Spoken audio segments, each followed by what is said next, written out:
Madame la Présidente, Messieurs les ministres et vos collaborateurs, chers collègues, permettez-moi tout d'abord de prendre quelques secondes de mon temps de parole pour consacrer cela à la mémoire de nos jeunes qui disparaissent à des centaines dans les mers par désespoir de cause.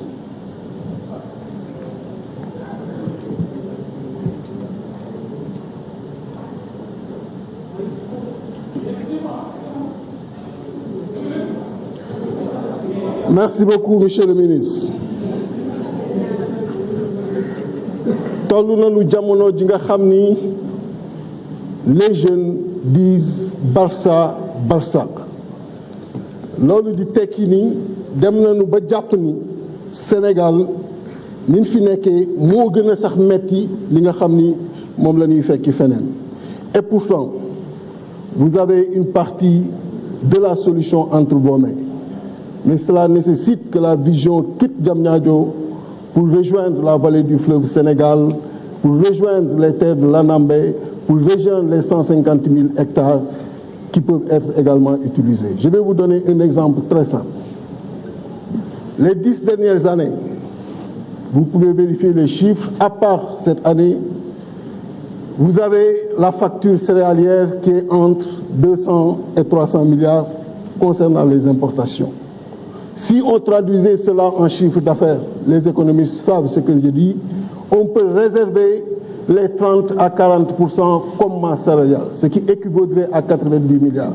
Même si on prend un jeune, on lui alloue 3 millions de salaire annuel, l'équivalent de 250 000 francs en salaire mensuel, on aurait aujourd'hui sorti 30 000 Sénégalais du chômage.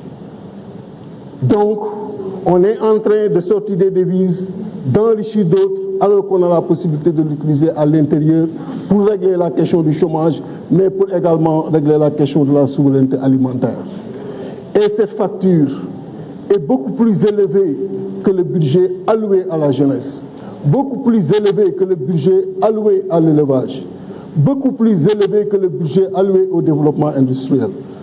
Comment peut-on comprendre, chers collègues, qu'après 60 ans d'indépendance, que 60% de nos compatriotes restent encore au niveau 1 du classement des besoins de la pyramide de Maslow. Ils ont aujourd'hui des préoccupations de ventre et des ventres exposés aux cours mondiaux.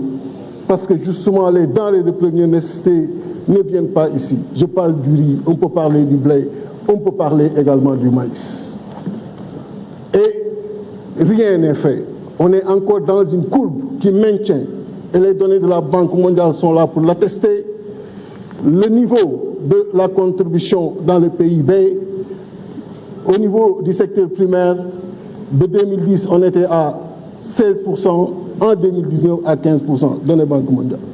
Là où les services sont encore à 50 et 60%. En bon mathématicien, je dirais tout simplement qu'il urge, si cette fonction est la fonction X, d'appliquer la fonction 1 sur X pour que justement l'agriculture soit le moteur du développement, mais soit également une agriculture pourvoyeuse d'emplois. Mais on est encore là à gérer des entrants, on est encore là à gérer des distributions de terres entre députés, entre riches, entre gouvernants. Là où justement le paysan qui est à l'intérieur du pays a besoin de ces intrants et ne le voit pas. Mais nos préoccupations restent à notre niveau. Et ce sont ces choses-là qu'il faudra fondamentalement régler et le plus rapidement possible. Donc, chers collègues, nous sommes interpellés face à nos responsabilités et nous ne pouvons fuir ces responsabilités-là.